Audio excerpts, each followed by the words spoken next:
Barkanmu da ƙara haɗuwa a cikin wannan YouTube channel ɗin. A yau zan koya muku wani premium content amma a kyauta, sannan zan koya muku shi a sauƙaƙƙen hanyar da na tabbata in dai ka tsaya ka paying attention, za ka koyi yadda za ka ɗauki bias a cikin 'yan mintuna ƙalilan duk sanda ka buɗe chat ɗinka ba tare da confusion ba tare da ka sha wata wahala ko ka sha wani gargada ba. Saboda da yawa a cikin trading, especially wanda suke trading SMC ko ICT concept, abin da yake ba wa traders wahala shine yadda za ka ɗauki bias.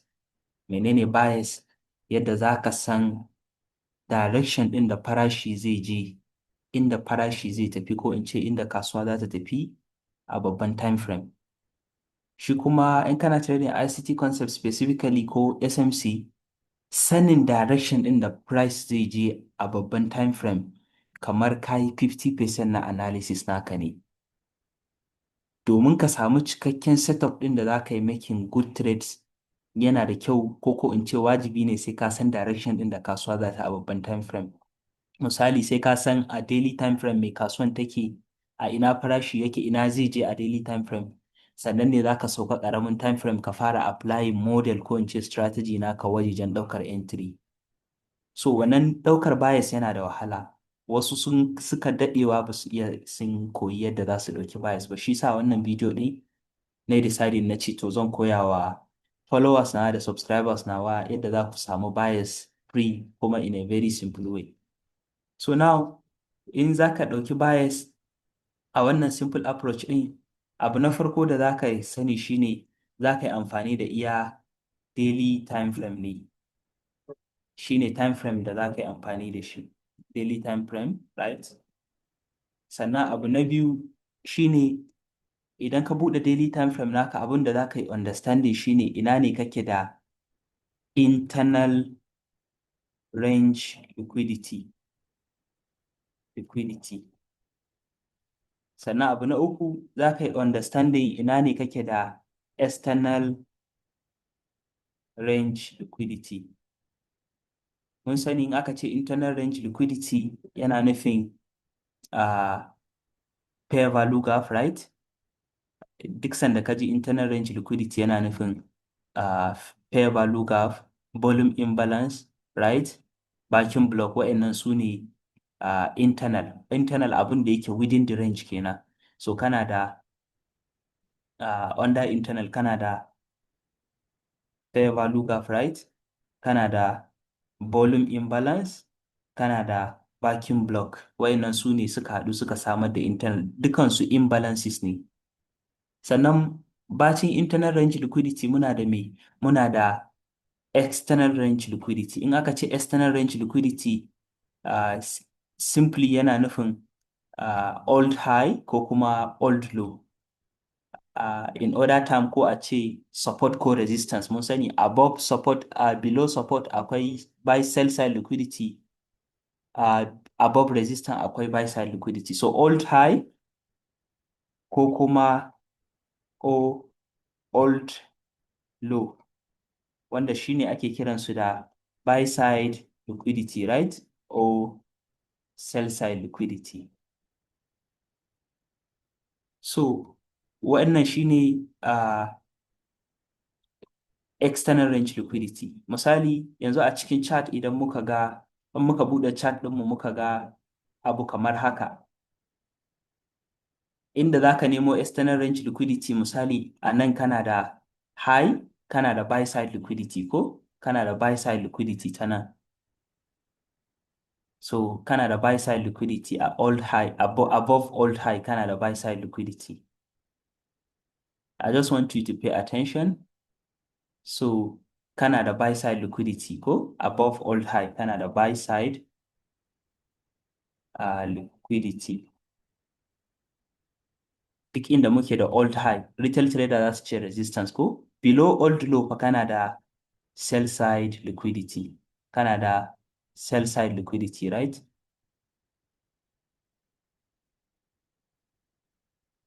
So kana da sell side liquidity. Shi kuma imbalance ana samun shi ne within the range. Misali za ka iya samun gap, fair value gap maybe a nan, ko kuma a nan, ko kuma a ƙasa, ko volume imbalance ko vacuum block. Imbalance su ne internal range liquidity. Fair value gap, volume imbalance ko vacuum block. So it can be FBG, right? Volume imbalance or vacuum block. Shi ne internal range liquidity naka. Misali in aka ce fair value gap, akwai lectures ku duba cikin karatuna, za ku ga akwai lectures na fair value gap. Candle uku ne suke haɗuwa su samar da wannan fair value gap, right? Candle na tsakiya ya zama cewa akwai wannan gap ɗin a tsakiyan shi. Misali za mu samu week, zai zama candle na tsakiya an yi creating wannan imbalance ɗin, akwai wannan gap ɗin, shi ne fair value gap, right?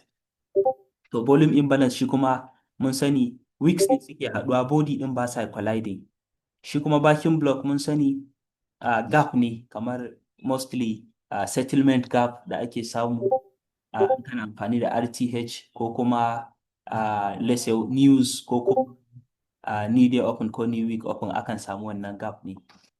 So dukan su ne imbalance. So ta hanyar amfani da wannan simple way ɗin shine abin da zaka fuskanta all the time, ko da yaushe kasuwa tana tafiya tsakanin daga internal range liquidity to external range liquidity. Wannan shine abin da price yake yi all the time. Price yana moving daga internal range liquidity to external, ko kuma daga external range liquidity to internal all the time. Abin da farashi yake yi kenan. Misali in nan fair value gap ne, price in nan imbalance ne, internal range liquidity, price zai iya respecting wannan ya tafi external, ko kuma in ya ɗauki external zai tawo ya attracting ya zo zuwa wannan internal ɗin. So ta hanyar amfani da wannan ne za mu nemi bias in a very simple way. Yanzu bara mu shiga cikin chart din nuna mana. Let's say yanzu ka buɗe chart ɗinka. Wannan chart ne na za mu gani chart ne da muke da shi na daily time frame. Kamar yadda na faɗa, rule number 1 a daily time frame za ka yi amfani da shi. A nan za ka ga kana da me? Kana da low ko relative equal lows. Kaga kana da abin da ake kira da sell side liquidity. Sell side liquidity. Za ka iya rubuta SSL kawai ya isa. Wasu za ka sun saka symbol na dollar, duk abu ɗaya ne. Kana da sell side liquidity. A nan me kake da shi? Kana da fair value gap.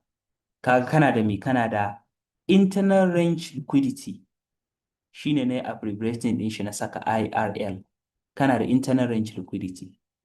So kaga bias ɗina a nan zai zama ina expecting price ya drop daga nan. Ina ne?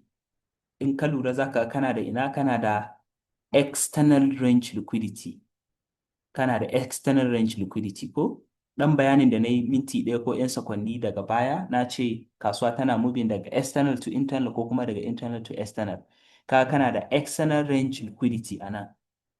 To kasuwa ta ɗauki external range liquidity ɗin nan naka. Kaga next ina za ka yi targeting? Za ka yi targeting price ya dawo ya shigo cikin wannan internal range liquidity ɗin, wanda ko da yaushe abin da price yake kenan, ko ya moving daga external to internal ko kuma daga internal to external. So in na buɗe chart haka, in kana neman bias easily, abin da za ka nemo shine ka expecting price ya drop daga daily ya shigo nan, ya ɗauki external ya shigo internal, daga internal ya ƙara fita. So now idan muka duba za mu ga abin da ya faru. Za mu ga price ya tafi ya yi forming mana high, right? Ya yi forming maka high ɗin nan. Za mu ga this is exactly what happened. Za mu ga abin da price ya yi. Sorry, ina son in gyara chart ɗina. Kaga price ya zo ya forming another high. Kana da me? Kana da external range liquidity. Yanzu zan goge wannan. Kana da another external range liquidity ana, right? External range liquidity. Gashi nan. Nan me kake da shi? Internal range liquidity.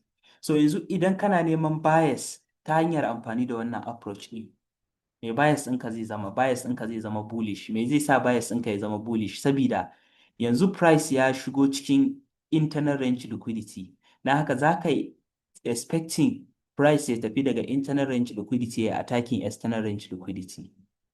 So kaga bias ɗinka is bullish. In bias ɗinka is bullish me yake nufi? Za ka koma ƙaramin time frame ka ci gaba da neman buy setup. So yanzu za mu gani ga abin da ya faru, kasuwan ya tafi, right? Za mu ga kasuwan gashi ya tafi daga internal range liquidity ya tafi external range liquidity. So in case in baka bibiye ni a wannan YouTube din ba, ko baka kalli course ɗin da na yi shi ba na intermediate kyauta a YouTube ɗin nan, ka je ka kalla za ka koyi liquidity, za ka koyi PDRS, za ka ƙara fuskanta wannan. In kuma ka san wancan yadda ake ɗaukar bias ne yake baka wahala, to wannan approach ɗin shine in ka buɗe cikin chat a cikin minti ɗaya za ka iya ɗaukar bias naka ba tare da ka sha wahala ba. So kaga nan a daily kasuwan ta shigo internal ta tafi ta yi attacking wannan external ne. A cikin approach ɗin kaga is very simple, ta shigo internal ta tafi ta ɗauki external. Yanzu tun daga nan da aka shigo internal ɗin nan zaka dinga neman buy, kaga zaka koma 4 hour time frame ka fara top down analysis. Daga 4 hour time frame zaka sauka depending on wani irin trader ne kai, wani irin jima kake son kai a kasuwa, har zuwa lower time frame zaka sauka ka ringa neman entry. Misali kamar a nan yanzu daily fair value gap za mu ga a nan muna da tiny structure, wannan high din da wannan low din, kuma za mu iya koma 30-minute time frame don mu nemi actual structure a wajen. Kaga muna da structure swing low, swing high, ga low, ga inda aka samu displacement, ga inda kasuwa ta da cikin fair value gap, wanda wannan shine entry ɗinka. Second entry a order block, another entry a wannan fair value gap ne, another entry, har sai sanda kasuwan ta zo ta yi attacking wannan external range liquidity ne. So wannan shine the easiest approach da za ka ɗauki bias ta hanyar amfani da external range liquidity to internal range liquidity. Ba tare da kayi complicating komai ba, yadda za ka yi trading profitably consistently shine ta hanyar amfani da approach ɗin da ya zama effective kuma yake occurring almost all the time, kuma kai mai da shi wannan very simple, effective and simple. Wannan shine yadda ake making consistent kuɗi a kasuwar nan, ba wai sai kayi complicating abubuwa ba. Ina fatan kun amfana da wannan lecture ɗin. Ku subscribe, like da comment.